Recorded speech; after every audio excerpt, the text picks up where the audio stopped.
Good day, everyone. We are Group 2, the combination of House of Joseph and Elijah. Before we proceed, let's first have a prayer and an icebreaker. So, good day everyone. I'm Brandon Burton and I'll be leading the opening prayer. So, let us start. In the name of the Father, the Son, and the Holy Spirit. Father God, thank you for another life, another day to learn from and a new set of things. As we start this new day of learning, we ask for your guidance. Lead us all the way. Please allow us to see through your eyes, hear through your ears, and speak with you. Be with us as we explore the world. Give us the heart to love and be free. Please watch and bless us all. In Jesus' name.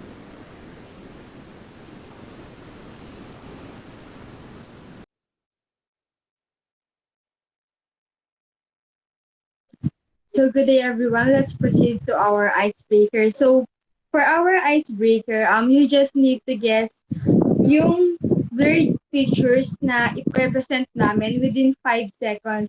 And madali lang siya since may naka-jumbled na letters naman siya. Yun na yung mag-serve as clue nyo. So let's start with number 1. So for the first blurred picture, you have 5 seconds to guess the blurred picture. Yes, tama po kayo. Basketball po yung first blurred picture. Next.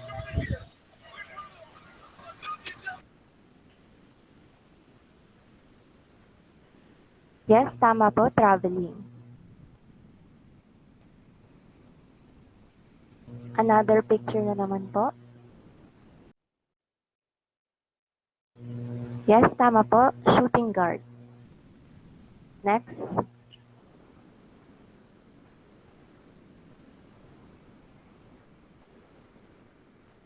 Yes, tama na naman po. We have the lane violation. For the last blurred picture, tama, we have basketball shot clock. So as you can see, lahat ng mga nasa icebreaker namin, iilan lang yon sa mga madidiscuss namin. And now we can proceed to the introduction.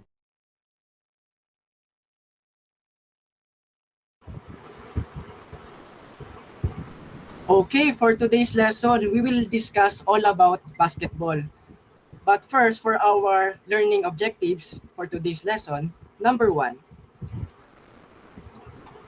is to know the background of basketball, its rules which includes officiating and basic skills and drills of basketball.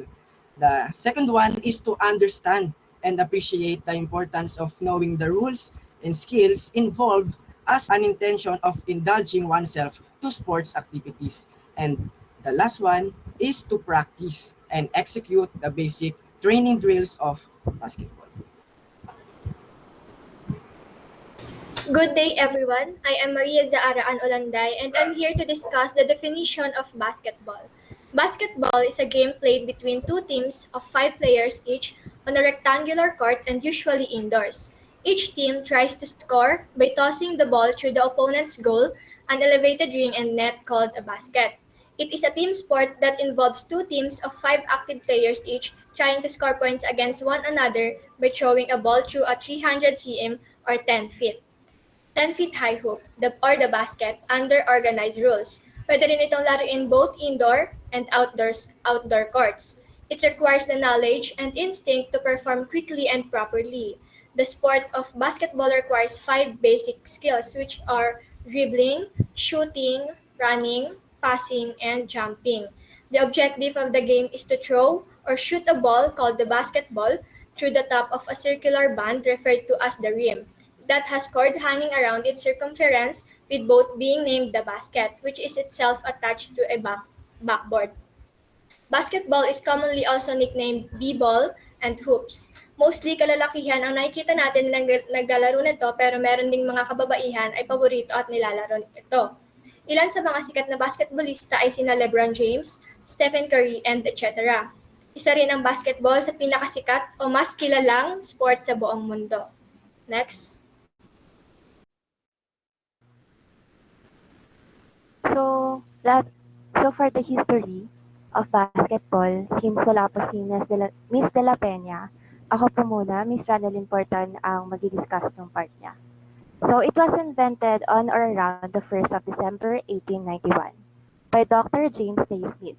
So, Dr. James Naismith is a Canadian physical education instructor of Scottish descent at Springfield College in Massachusetts. So at that time kasi, as an instructor, si Dr. James Naismith ay naghahanap ng panibagong activity na magagamit niya para ma-entertain naman yung class niya. Since that time kasi, winter sa kanila, and hindi sila makalabas para mag-exercise. So, kinakailangan niya mag-isip ng mabilis. And nung time din na yon, habang nakaupo siya sa gymnasium, naalala niya yung childhood niya. Naalala niya na naglalaro sila ng tinatawag na duck on a rock. So ano ba yung duck on a rock? Duck on a rock is isang game na kung saan yung malaking bato, kinakailangan siyang batuhin ng maliit na bato para mahulog siya sa wall. So nakalagay siya sa wall, then dapat mahulog siya. And next is, naalala niya din yung isa pang game, which is the rugby players, na kung saan pinapractice naman dun sa game na yun yung hand and eye coordination ng players. So, paano ba siya nilalaro? Ang ginagawa naman doon, tinothrow yung ball sa isang box, sa lapag, or sa sahig. And after recalling those memories, naniwala siya na pwedeng i-combine yung dalawang games. So, in that time naman kasi, hindi siya nakahanap ng box. So, ang ginamit nila, instead na box, ginamit nila is yung baskets. And instead na bato yung gagamitin, bola naman yung ginamit nila. And on that day nga, basketball was born, and before I forgot, yung nagsilbi nilang goal is yung pitch basket. Next. Facilities and equipment for basketball. The backboard is normally rectangular in shape and constructed of plexiglass, which is a clear acrylic plastic that is often used in place of glass since it is more durable and helps lessen the bounce of the ball. The standard dimension for the blackboard is 6 feet wide and 3.5 feet tall. In basketball sports, a basketball is a spherical ball. The basketball is the only piece of basketball equipment required to play the game. The ball must be able to dribble, pass to other players, and make a shot to the hoop during the match. The ball's pressure can go as high as 9 pounds per square inch, although the NBA likes it to be between 7.5 and 8.5 pounds per square inch. The 29.5-inch basketball size is used in men's collegiate and high school basketball leagues. Next. Basketball hoop. The basketball hoop is a horizontal circular framework that supports the net into which players shoot the ball. The hoop is the orange rim that is attached to the backboard to hold it up in the air. In basketball, the shot clock functions as a 24-second countdown timer to provide a certain amount of time for a team to legally attempt a shot before it expires and to prevent stalling. Next. The basketball court is where the game is played. The court can be indoors or outdoors, and it consists of a rectangular floor with a hoop at each end. The dimensions shown below are the same as those used by the NBA, WNBA, and NCAA for their respective courts. The court is made up of many parts. First is the sideline, which is the boundary line that runs along the side of the court. Next is the baseline, another boundary line that runs along the edge of the court behind the basket. The half-court line is often called the timeline or mid-court line. This is a line in the center of a court that divides it into two equal parts. The front courtyard is where the team is possession of the ball attacks from the midcourt line to the baseline. The backcourt, which runs from the baseline to the midcourt, is the team's defensive half of the court. The three-point lane, which is an arc-shaped line near each basket that decides how many points a successful shot is worth. The center circle, also known as the jump circle, it is the circle located in the middle of the court. Last is the paint. It is a rectangular area on the court extending from the foul line to the baseline with perpendicular lane lines. Okay, let's proceed in basketball positions and rules. First is the center. The center is normally the tallest player on the team and often has a great deal of strength and body mass as well, and they are positioned under the basket. In the NBA, the center player is around 7 feet tall. On defense, centers are regarded for their ability to defend their goal against high percentage close shots while scoring and rebounding effectively on offense. Example NBA players in centers are Shaquille O'Neal, Steven Adams, and Yao Ming. The next one is the power forward. Power forwards is also known as the four.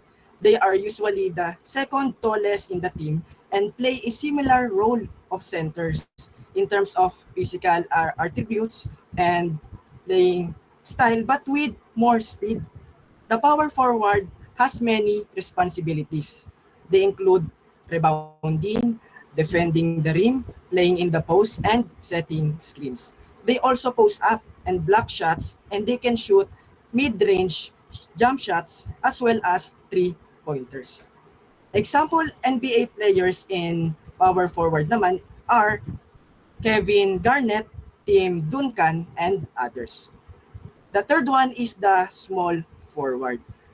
It is usually shorter than the two forwards, the center and the power forward on the team, but small forward are quicker, larger, leaner, and stronger than the two forwards. Small forwards are responsible for scoring points and defending, and often are secondary or tertiary rebounders behind the power forward and the center. The example NBA players naman in the small forward are LeBron James, Kevin Durant, and others. The next one or the fourth one is the shooting guard. Potentially, it is the shortest player on the team.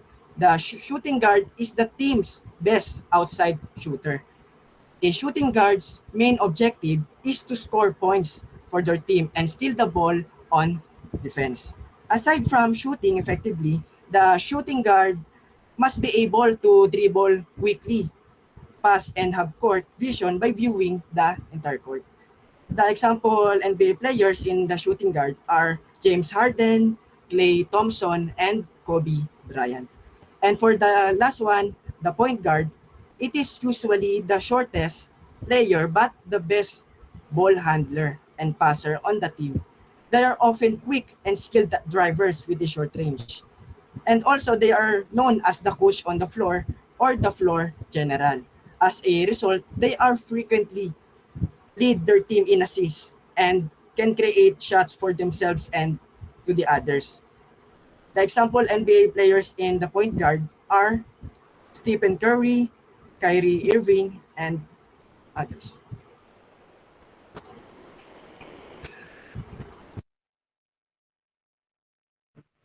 Next is basic rules of basketball and hand signals. Any player possessing the ball cannot stay inside the foul ring of the court with his back to the basket for more than 3 seconds. So, ang meaning niyan is, ano, bawal kang magstay dun sa loob ng free throw line. Kung hindi, matatawagan ka ng 3-second violation. Number 2, no player should touch the ball, basket, or its rim while the ball is passing through the basket. Yung tawag sa violation na yan is goaltending violation. Number 3, Players are allowed to make brief contact with an opposing player trying to pass the ball or make a goal but cannot obstruct them.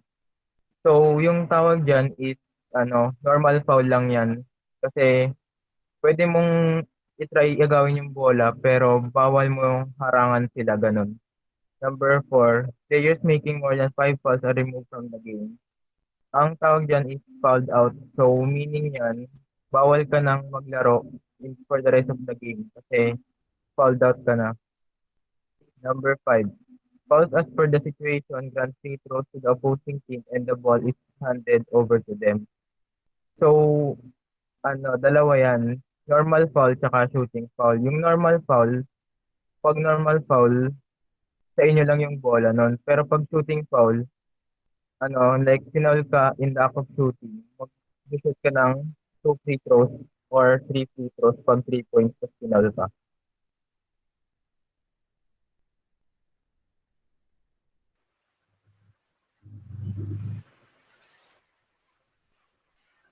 Number six. Players cannot carry the ball with them and walk around. This is called traveling. Traveling is violation, so players should first dribble the ball before they walk around on their side of the ring. When a player is surrounded by opponents within 1 meter radius trying to get hold of the ball, she cannot have the ball for more than 5 seconds. Such player is considered to be close-guarded. It will be a 5 seconds violation if the player still hold the ball within 1 meter radius on the ball. Players of the team possessing the ball shouldn't stay in the restricted area of the opponent team for more than 3 seconds. It will be called 3 seconds violation if the player stays on the yellow side of the ring of their opposing team. They should shoot the ball before the shot clock clicks. So it is important to the player to shoot the ball before the shot clock because they don't gain a score if they not shoot the ball before the shot clock.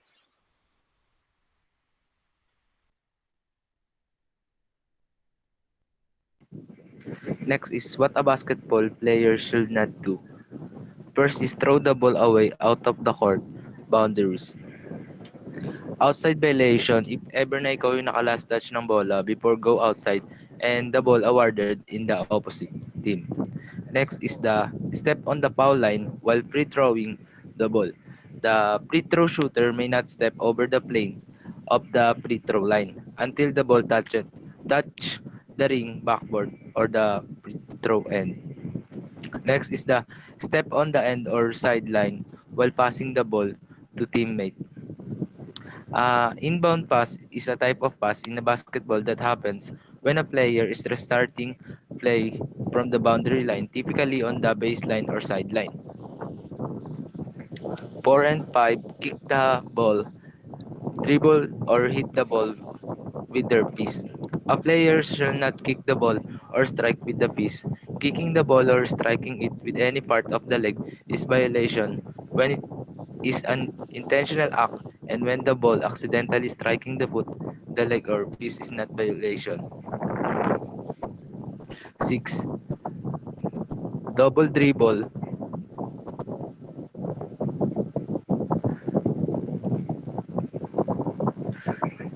Double dribble the ball.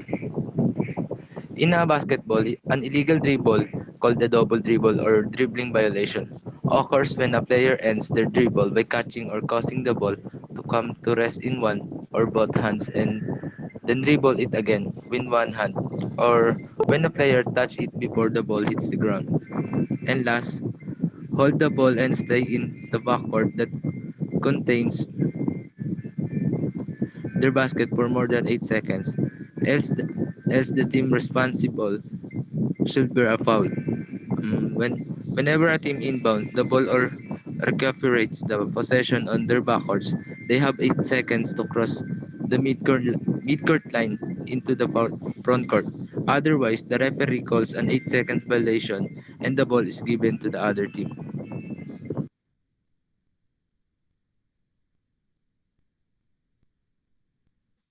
Hand signals for officiating.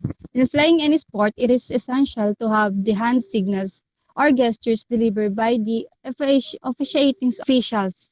It is their way of communicating to the players when rules are followed or violated.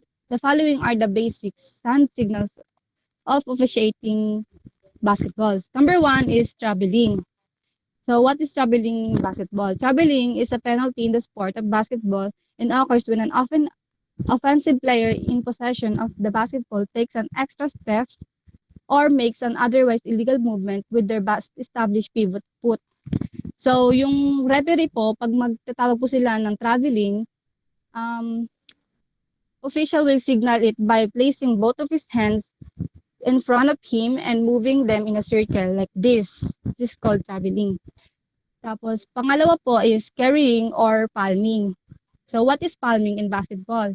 A carrying or palming violation occurs when you place your hand underneath the basketball during a dribbling motion and when you grip the ball with your dribbling hand to impede the dribbling motion resulting to turnover. So, yung referee po, magtawag po siya ng violation sa pamamagitan po ng we will have one hand at the other side and flip over in the palm up, like down. Dito po, pag ganito, ganyan, carrying or palming, ganun po. Next po,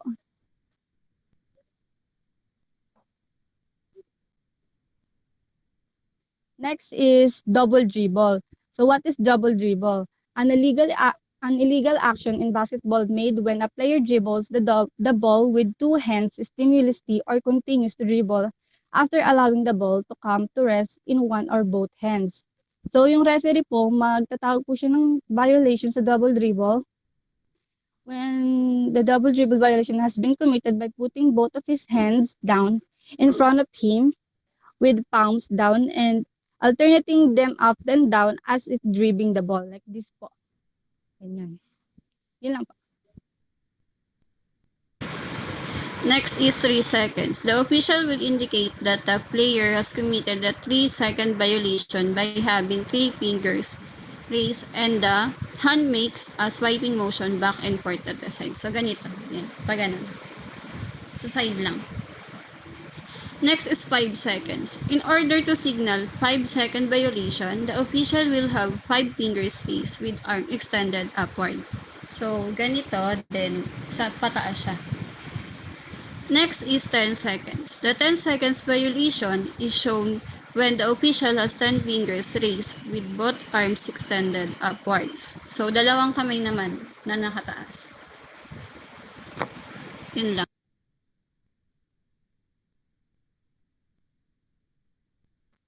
So, good day everyone. I'm Maria Erica Chase Ishpare.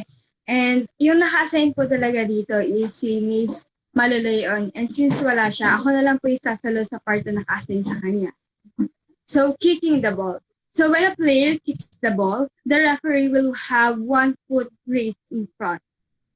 So, what does kicking the ball basically mean? So, when an offensive player kicks the ball on purpose, the play is blown dead and the referee awards possession to the defense by allowing them an out-of-bounds throw-in. And to call a kicking violation, the official simply does a kicking motion with one of his feet. So, yung hand signal for kicking the ball is like this. Tapos, yung kunwari, ito yung paa mo, i-kick mo lang siya sa motion. Next is yung jump ball. So, when an offensive player and a defensive player gain possession of the ball at the same time, the referee will blow the whistle. So, what does it mean? So, when opposing players have their hands on the ball at the same time, a jump ball is called. So, when a jump ball is called, those two players have to perform the jump ball, decide possession, or officials who will use the possession arrow to determine who gets the ball. This all depends on what league you are watching. So the referee signals is jump ball the referee for signals a jump ball by giving the two thumbs up sign. So the proper signal for jump ball is two hands up and two thumbs up closing in at the plate. So the hand signal for jump ball is like this. Next one is the lane violation. So if a player is shooting a free throw and a lane violation occurs, the referee will signal it by raising one of his arms out of his side and holding it there until the free throw is completed. So it is an infraction that occurs when a player is caught standing in the painted area of the court or the back shaped area near the basket for 3 seconds. So in lane violation, there is no whistle, but the hand would come out from the side until the shot is taken. So the hand signal for lane violation is like this. Next slide, please. So once again, I'm Maria Erica Jace Ichpare, and the assigned topic for me is basketball foul signals. A foul is a penalty called by referee for rough play to keep a player from gaining an advantage over another player. It is an infraction of the rules that results in a player being charged and penalized. Each player is allowed 5 basketball fouls before they're removed from the game.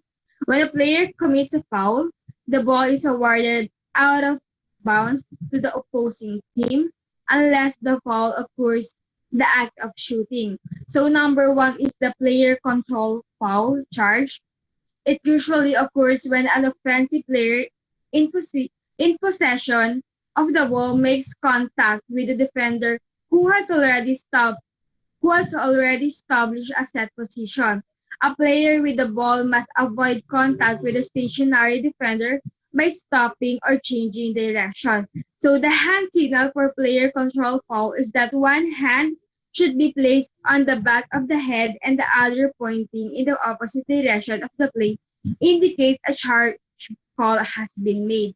So the hand signal for player control foul is like this. And next one is blocking. So when the defender makes contact with an offensive player without establishing position, without giving proper space, or is in the charged circle, it also occurs when the defender makes illegal personal contact with an opponent who may or may not have the ball. Blocking is called when the defender impedes the progress of the opponent. So what does it basically mean? So when a defensive player stands in the way of the ball's handler's path to the basket without setting his feet, a blocking foul can be called. So if a blocking foul is called, the ball handler will get free throws if his team is in the bonus. While if the team is in the bonus, the ball will be taken out bounds from the sideline. So if a defensive player commits a blocking foul, the official will have both hands in fists like this, touching his hips and his elbows in tights against his body. So for the hand signals in blocking is like this. And number 3 is holding. Holding is grabbing or touching an opponent to interfere with his freedom of movement. You should never use your hands to grab your opponent to impede or prevent them from moving or advancing with or without the ball. So the hand signals is made by having one arm extended upwards in front of the face and the other hand, which is this, grabbing the wrist. So the hand signal is like this. And number 4, next slide please. Number 4 is pushing. So when a player excessively pushes or bumps into an opponent, it usually occurs when a players are fighting to get position for a rebound or when a defensive player shows a shooter or dribbler. So what does it mean? Pushing is usually called when a loose ball foul occurs. To gain possession, one player may push another player out of the way. This counts as a personal foul and a loss of possession. So to signal a pushing foul, the official will have both hands extended in front of him with his palm facing upward like this. So the hand signal for pushing is like this. So that's all. Thank you. So again, I am Ronaldin Burton, and let us proceed to the remaining four fouls basketball signals. Let's begin with the intentional foul. So when a player commits an intentional foul, the official or referee will raise both arms above his head and cross them, touching his wrists together as can be seen in our presentation. Unintentional foul is called when an official determines that a defensive player intentionally fouled an offensive player. This is usually done by a team near the end of the game with the hope of extending or prolonging the game by stopping the clock. So, paano ba yung itsura niya? So, etong dalawa mong hands, itataas, wait lang. So, yung dalawa mong hand, tataas mo lang siya above your head. Then, dapat pa-cross siya. And at the same time, yung wrist mo, pareho sila, nakatapat sila sa isa't isa. So, ganyan yung itsura niya. Next is the technical foul. So, the technical fouls are usually issued for unsportsmanlike conduct. You may have noticed a referee teeing up a coach who yelled too many curse words at him for a bad call. So, aside sa paggamit ng technical foul sa mga coach na ganun yung pag-uugali sa loob ng court, nagagamit din tong technical foul sa mga players na nag-aaway sa loob din ng court. So, to signal a technical foul that has occurred, the referee will place both his hands in front of him and put them in the formation of a letter T. So, similar siya sa timeout signal, but when a technical foul is called, the opposing team gets one free throw, attempt, and possession ng bola. So, paano ba itsura niya? Pala 30 lang, ganito lang guys. So, ulitin ko lang ulit, kagaya siya lang sa time out, pero ang pinagkaiba lang, makakakuha ng free throw, isang free throw, tsaka possession ng bola, yung opposing team. Next is the double foul. Double foul is when if two players have committed a foul at the same time. The referee will put both hands into fists extended out towards the sides. If a double foul occurs because of a difference in opinions by the officials, no points can be scored and play shall resume with a jump ball at the center circle between any two opponents in the game, but no substitute may take part in the jump ball. There will also be no free throw attempts that will be awarded on double fouls, whether they are personal or technical. So, paano naman ang itsura niya? As you can see in the presentation naman, naka-fist yung dalawang mong hands. Tapos, naka-wide, ano ka lang, kaso nga lang kasi masikip yung lugar ko. Pero, ganyan yung magiging itsura niya. Last but not the least, we have the illegal hand use. An illegal hand use foul is signaled by the official putting both of his hands in front of him at waist level and grabbing one of his wrists with the other hand. Illegal use of hands in basketball refers to when a player slaps or otherwise commits a foul with their hands against the opponent. Foul maaring magamit when it comes to offense if yung handler ng bola is gumagamit ng free hand para i-push off yung defender. And at the same time, pwede din siyang gamitin sa defense na kung saan naman yung defender, tinatry niya na tigilan sa pag-shoot yung player or yung offensive player. And aside lang dun sa pag-shoot, pati sa pagpasa or sa pag-dribble ng bola. So that will be all for our basketball foul signals. We can now move on to basketball simple strength and conditioning workout with Miss Vance. So, good day everyone. My name is Maria Liza V. Banse, and I'm going to discuss about the basketball simple strength and conditioning workout. So, let me read first the description. So, in every sport, event has drill exercises focused on the skill needed for improvement and development related to a particular event. Thus, drill provide important contribution in the specific sporting event. So, eventually, from the word itself, strength and conditioning workout. So, yung conditioning workouts na babanggitin or i-discuss natin for today is usually ginagamit siya for trainings ng mga athletes or specifically yung mga naglalaro ng basketball. So, minsan ginagamit din yung mga conditioning workout na to before sila maglaro para hindi ganun kamabigla yung katawan nila kapag maglalaro sila ng sports na yon. So, the first one is single leg hip bridge, and this is how you do it. And mag-base na lang kayo sa pictures na nasa gilid kasi obviously we can't do it right here in the Google meeting. So the first one that you are going to do is do is to lie down on your back and place the sole of the right foot onto the basketball and your hands down by your sides. Lift your left leg towards the ceiling, pressing your foot into the ball. Lift your hips to the ceiling while keeping all your weight on your right foot and shoulders. Hold for a moment in this bridge position before slowly lowering your back to the floor. So this single leg hip bridge conditioning workout is can help you on your core muscles, especially sa may leg part mo and also din sa may hips. And talagang nasa-strengthen yung core muscles mo and also nai-improve din yung cardiovascular system performance ng isang athlete. So next.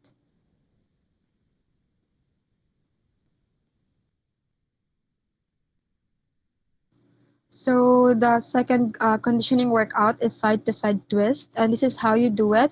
Get into position by lying on the floor with your feet together and your knees bent, just like what you see in the picture. So sit up so that your back and thighs form the shape of a V.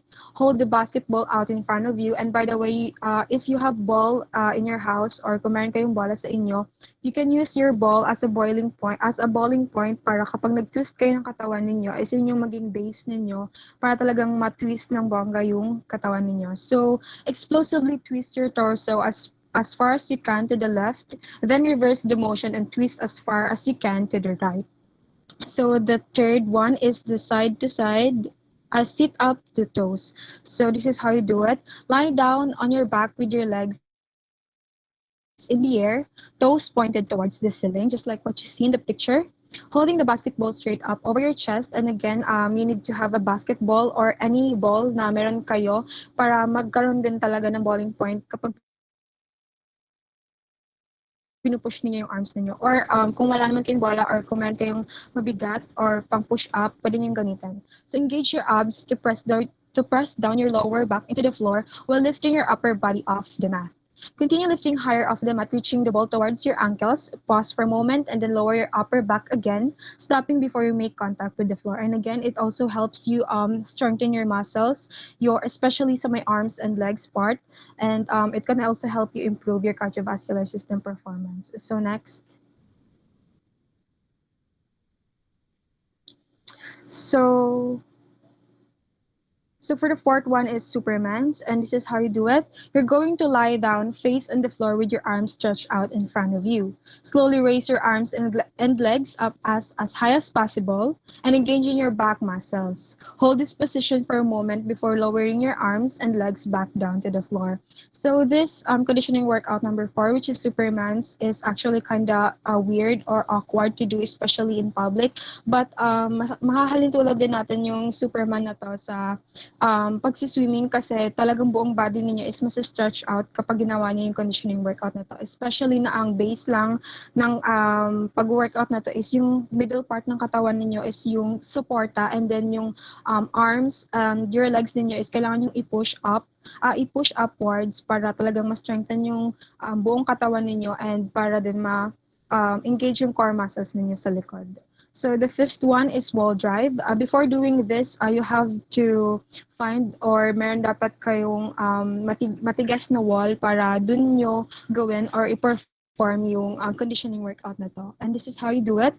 Place the palms of your hands flat against it around shoulder height. Angle your body so that there's approximately a 45-degree angle through your ankles, knees, hips, and head.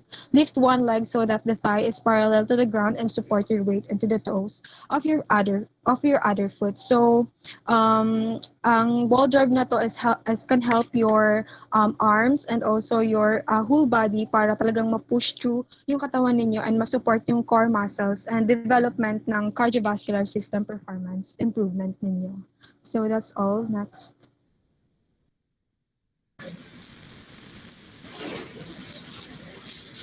So six, mountain climbers.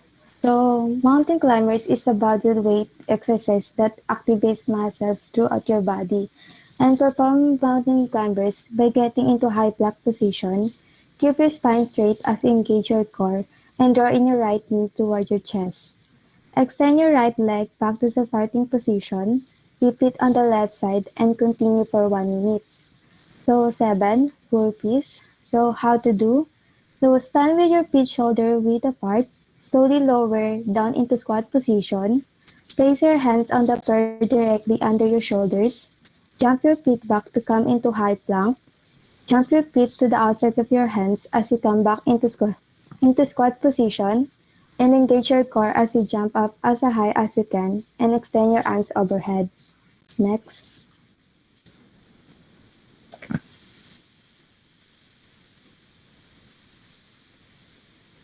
So 8, speed jacks. So the speed jack, also known as a fleet jumping jack, is a form of one-up exercise and we regard a version of traditional jumping jack. So by performing that, stand in a lunge position with your left foot forward and extend your right arm overhead and left arm alongside your body.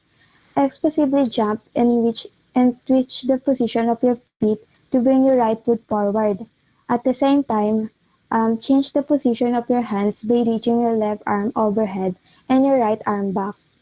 So, 9, box. So, if may box kayo or kung may hagdan kayo, pwede niyo siyang gawin doon. And by performing that, stand in a front of box or study bench. Use both legs to explosively jump upon the box, raising your arms overhead, jump back down to the starting position, bending your knees slightly as you land. Next. So 10, hollow body hold. So a hollow body hold is a somatic exercise that involves flexing your core muscles while remaining in a static position. So perform hollow body holds by lie face up on a mat with your legs extended and arms straight over your head, keeping them close to your ears and contract your abs to press your low back into the ground. Point your toes, squeeze your thighs together, squeeze your glutes and lift your legs off the ground. Keep your shoulders off the ground and keep your head in neutral position so that you're not straining your neck. So your legs and mid-back should both be off the ground and you should be in the shape of banana. So we just lay your low back and hips to the ground. Hold this position for the preset amount of time. Next.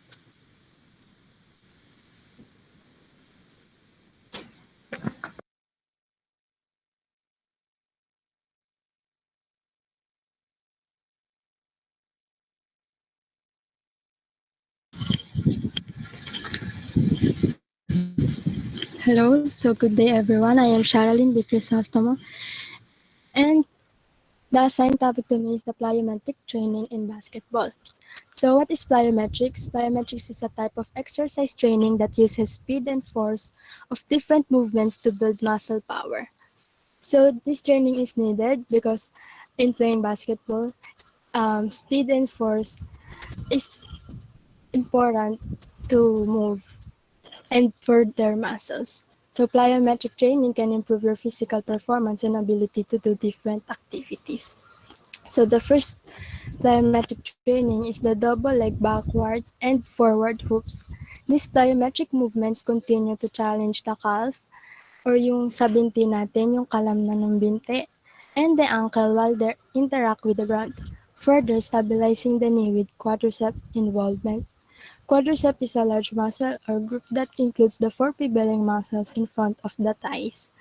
So with this exercise, you want to ensure that you are actively pulling the toes up and getting off ground as quickly as possible. Pretensioning the muscles along the shin and in foot creates spring-like stiffness.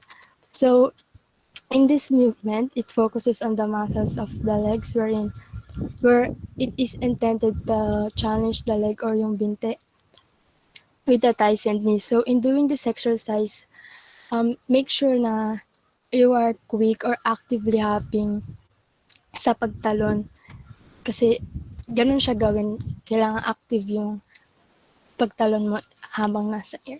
So in forward hoops, it focuses on stiffness and pulling the toes up while in the air and applying some pre-tension along the shin or yung sa harapan ng binte and along with the foot or the ankle. Pangalawa is the side-to-side hops. These are quick jumps that incorporate lateral movement and prepare the ankle for the aggressive actions and changes in direction. Need to both and defend. So lateral movement, it means pagilid siya. So, ginagamit yung exercise na to para mahanda yung ankles sa mga kilos na gagawin sa paglaro tulad ng bigla o mabilis na pagkilos o pagbabago ng direction. Kasi 'di ba kapag pag sa basketball kailangan mabilis yung movement mo dito. Based lang naman sa observation kapag halimbawa kapag nanonood tayo ng liga, 'di ba? Yung mga players is mabilis talaga yung kanilang mga paglalaro, yung kilos sa mga laruan nila. So this movement focuses in increasing the speed and the force that the athletes absorb from left to right. Next slide is yung pangatlo, the single leg squat jumps with a pause. An excellent exercise to start, to manage and produce force. So showing the control and ability to stabilize the knee by engaging the hip and maintaining foot pressure, use the arms to generate more force and assist with balance. So with using the arms to generate force and assisting in the stabilizing the knee by engaging the hip and maintaining foot pressure. So sa using arms helps the exercise to build the force para makatulong sa pagbalanse. Kasi 'di ba, squatting while you're single leg kasi before with two legs yung normal na squat is medyo mahirap na siya with the right positioning and mas lalo na to with just one leg and also with jumping pa. Is lalo siya meron kaya malaking tulong din yung gamit ng arms or ng braso sa pagbabalance in this exercise. So for apat, alternating step-up jumps. The alternating step-up jumps emphasize the ability to drive down into ground and generate force vertically. This is crucial in the game of basketball. In this exercise, both the hip and knee are challenged to generate the power to jump. The higher the step, the greater involvement of the hip and upper leg in generating force. But the lower step, the quicker in the contact and greater emphasis on the leg. So, ito yung pag-jump, yung parang sa hagdan, yung pagpapalitan ng paa. So, alternate na pagpapalitan ng paa habang nagja-jump. So, stepping up and down. So, using the arms, driving as high as he can, in switching feet in the air, in alternating. So, continue to lower. In doing this, you should continue to lower the front foot and don't put too much weight on the back foot. And use the arms and maintain the upright torso or yung central part ng body. And yung next slide is yung panglima, which is the single leg rotational hops. These rotational hops offer a plyometric exercise using one leg while rotating in each direction. They are a great starting point that helps develop proprioception as well as the endurance component for playing and practicing extended periods. Proprioception or perception of or awareness of the position and movement of the body. So throughout this exercise, ensure you remain stiff through the ankle, minimizing the time you spend on the ground prior to takeoff. So in lower leg conditioning, this could be as simple as sa pagja-jump rope, pwede rin yung tatalon-talon ka lang where you always exercise. Maybe they can do jumping in place and forward and backward and side to side. And when from double, mas effective kapag nagsi-single leg na and do the same type of action with one foot or jumping in place and maybe forward and back and side to side. So essentially, or side to side or while jumping on one leg, you can form a figure where you jump like a jumping in a square or eight figure as long as you're jumping with one-legged foot. So essentially, developing a lot contacts and a lot of varieties can help develop not only the normal skill but also control that but also that durability that we want in the calf, foot, and as well as the ankle. Next.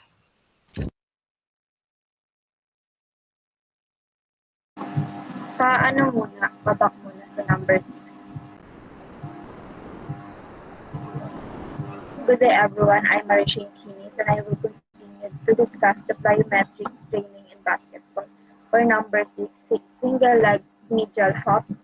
To perform this, you will start on one leg, deep down to one-foot squat position to generate a quick but powerful push through the ground as you propel your body medially over a small hurdle. Use the same leg to land by grabbing the ground with your muscles upon impact. Accept the landing forces and repeat with the same leg. This exercise showcases the athlete's ability to generate force with the outside foot. It helps improve and create a strong and powerful step action, which is vital for both defense and offense. In addition, the reactive landing further strengthens and stabilizes the ankle. Next slide. Next is skaters. To perform this, start with your legs slightly wider than your shoulder distance apart and arms at the sides. Next, then bring one leg behind at a slight angle into a reverse lunge. Then the front knee will come to a 90-degree angle. Swing the arms in front of that bent knee and lift the back leg forward to switch sides in skating motion. Arms alternate as you switch sides like a speed skater. Skaters are a good lateral exercise. It improves force production and developing motor control. It works by loading the right and left leg individually. Ideally, you want to cover as much ground as you can and jump as high as you can. And next is 180-degree jumps. To perform this, stand with your feet a little wider than shoulder width apart, then your toes pointing slightly outward and sit back. Then push through the heels to jump up, spinning to the left 180 degrees. Then land on your toes with your knees slightly bent and squat. Then quickly jump up, spinning to the right and go back into the squat position. Then repeat until the set is complete. So these 180-degree jumps challenge your ability to move in the air and land under control, coordinating force management and production with rotation. And next, for number 9, single leg bounding. To perform this balance on your right leg, then jump upwards and forward as far as you can. Then land on the same foot you jump from, and as soon as you land, jump again. Repeat this motion for the desired amount of repetitions and then switch legs. The single leg bounding exercise contributes to explosiveness and jump height in the game for basketball. During the movement, aim to minimize your contact with the ground and maximize how high and how long you are in the air. And last is tuck jumps. To perform this, stand on flat surface that is cushioned to lessen the work on your legs and knees. Then feet about hip width apart. Then begin exercise by getting down into half squat position and exploding off the ground while bringing your knees as close to your chest. Then swing arms upward as you explode off the ground. Try to land softly on the ground balls of your feet with a bend in your knees and then immediately explode back up. Then repeat this as many times as prescribed.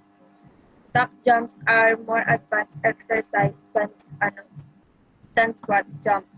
When the knees are tucked during the movement, the athlete increases abdominal and hip flexor activity, which can help develop motor mechanics that are used during an athlete sport. So that's all, and thank you for listening. But before we end this report we will discuss our takeaways in this report.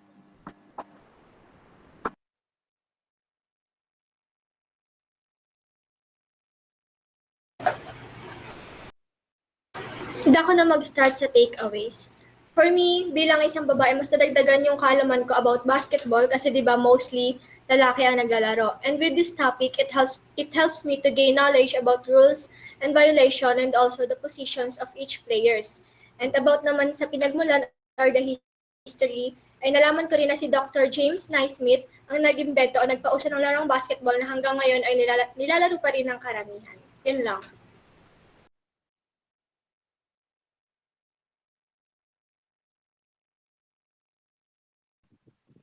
For me naman, what I learned about this topic is the do's and don'ts when it comes to the court and the different types of violation and also the different types of the hand sign. Yun lang.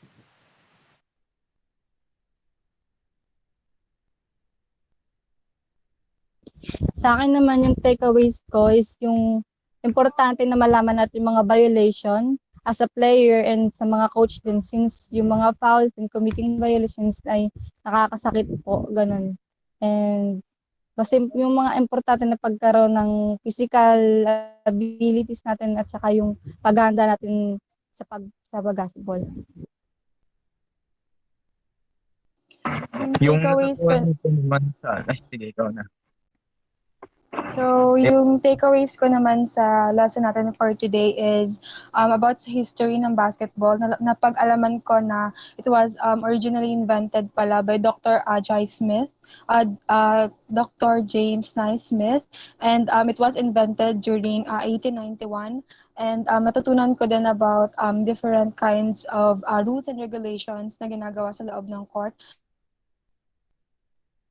Also yung positions ng mga athletes sa paglalaro ng basketball and also yung mga workout or yung mga conditioning workout ng mga athletes bago nila laruin yung specific sport event nila which is basketball. Yun lang.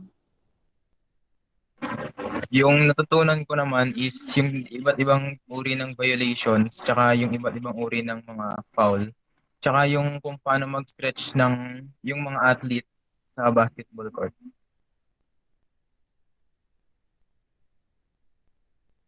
So, as for me naman, no, nung una-unang natutunan ko is yung difference ng hand signal ng foul and yung violation. Kasi 'di ba, kapag foul, i-raise din naman yung hand niya, pero naka-face yung hand natin.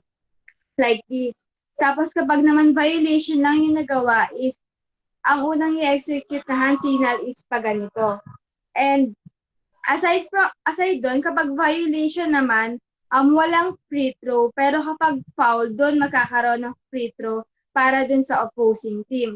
So, ilan din sa mga natutunan kong hand signal para sa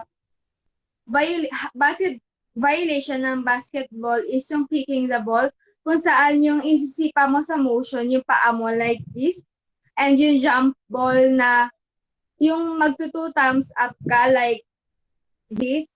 Then, yung sa lane violation na wala naman siyang whistle, pero yung handball, igaganito mo hanggang matapos yung free throw nung kalaban, ay nung player.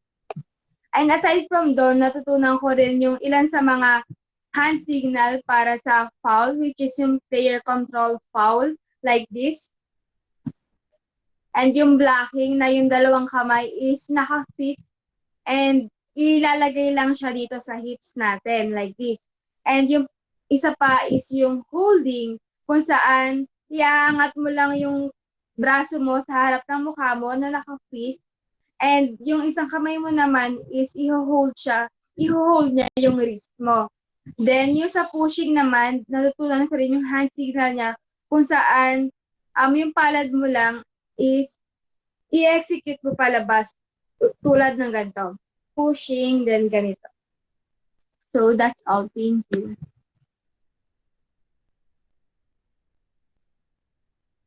So, for me naman, yung takeaways ko is that siguro simulan ko na lang din sa na-discuss ko yung history. Mas nalaman ko na si Dr. James Naismith pala yung create nung basketball na game. And sino ba kasi mag-aakala na dahil lang sa nabalikan niya yung childhood memories niya na kung saan naglalaro siya ng duck on a rock and na nakikita niya yung mga rugby players, doon niya na discover or nabuo yung concept ng paggawa nung sport na nga na to, which is yung tinatawag natin na basketball. So, aside from the history, may mga natutunan din tayo mga tools and equipments na talagang actually kahit siguro hindi pa totally natin ngayon tinidiscuss, alam na natin. Like yung basketball ball, alam na natin yon. And yung hoop, so given na naman yun sa atin. Pero ngayon, dahil nga na-topic natin siya, mas nabigyan linaw tayo kung para saan nga ba yon. Kasi alam lang natin, oo, bola siya, gano'n. So, saan ba siya gawa? And bukod pa doon, nalaman ko din yung iba't ibang hand signals na sinisignal ng referee or ng mga nung isang official sa game, hindi lang para mabigyan ng abiso yung mga players and yung mga coaches sa kung ano yung nangyayari sa loob ng court, kundi para mabigyan din ng knowledge or ng ano tawag nito. Hindi ko ma-explain pero parang ganun siya. Mabigyan ng knowledge yung mga spectators kung ano na ba yung nangyayari sa game. So, example na nga lang dun sa mga foul is yung intentional foul, technical foul, double foul, and illegal handles. So bukod pa doon may iba't ibang mga workouts din na na-discuss and na talagang dapat tandaan nating lahat kasi actually hindi lang talaga sa basketball pwedeng gamitin yung mga workouts na yun. Pwede din siyang gamitin sa iba't iba pang workouts and nakakatuwa lang na na-discuss natin siya today. Yan lang po. Hello, sa akin po yung takeaways ko po. In basketball, aside from the definition, I learned po that everyone has a role to play. To get the victory, you can't do it alone. Each player must have teamwork and play their role properly. Also, I learned din po that each player also needs proper training and body conditioning to achieve their best performance at the game. At naniniwala po ako na everybody has talent, but ability takes hard work. Thank you po.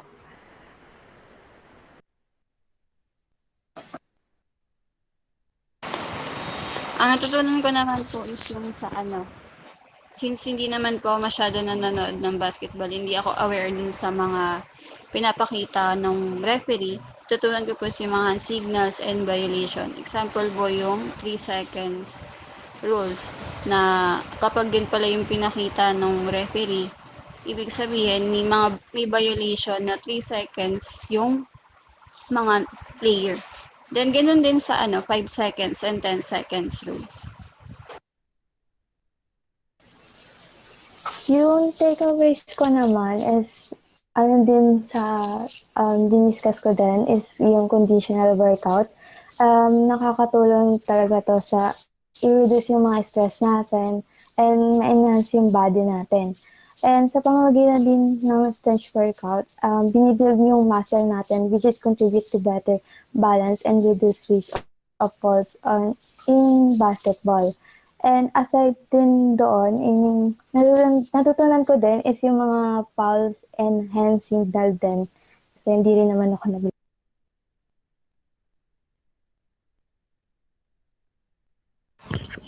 So sa akin naman, yung natutunan ko is mayroong mga exercises and training to improve your basketball speeds and jumping ability, but also not just in basketball pero sa iba ding mga sports na include din sa basketball na may mga exercises and training na ginagawa para mapalakas yung mga muscles natin na ginagamit natin sa paglaro.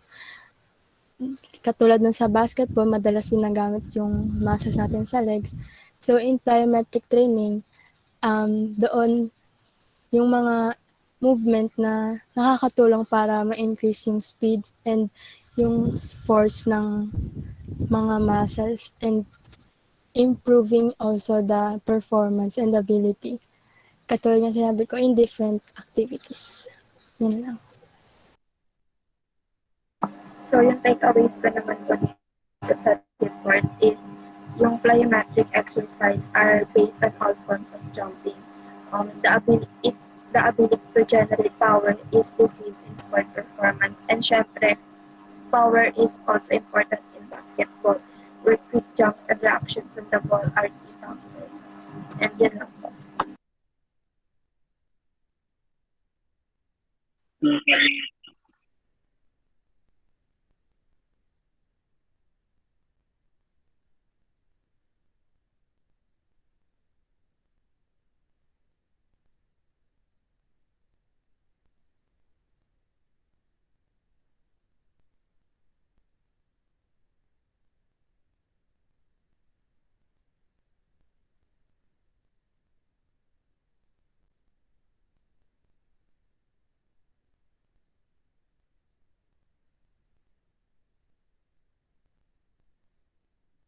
Sinasabi niyo lahat ng exercise and violation. So sa akin, ano lang, the most important factor in basketball is skill level.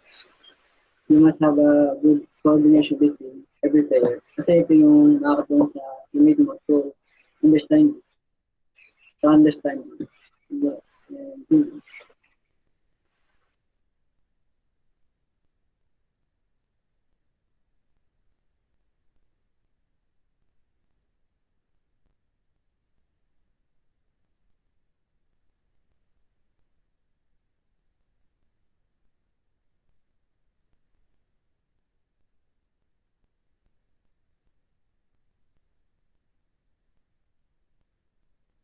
So let's all bow our heads and feel the presence of the Lord. So, gracious Father, thank you for making this day successful. As we depart, Lord, we ask you to be with us. May your angels go before us and clear the way so that we can rest safely. Thank you for the wonderful time that we've shared. May all the glory and honor come back to you. In Jesus' name we pray. Amen.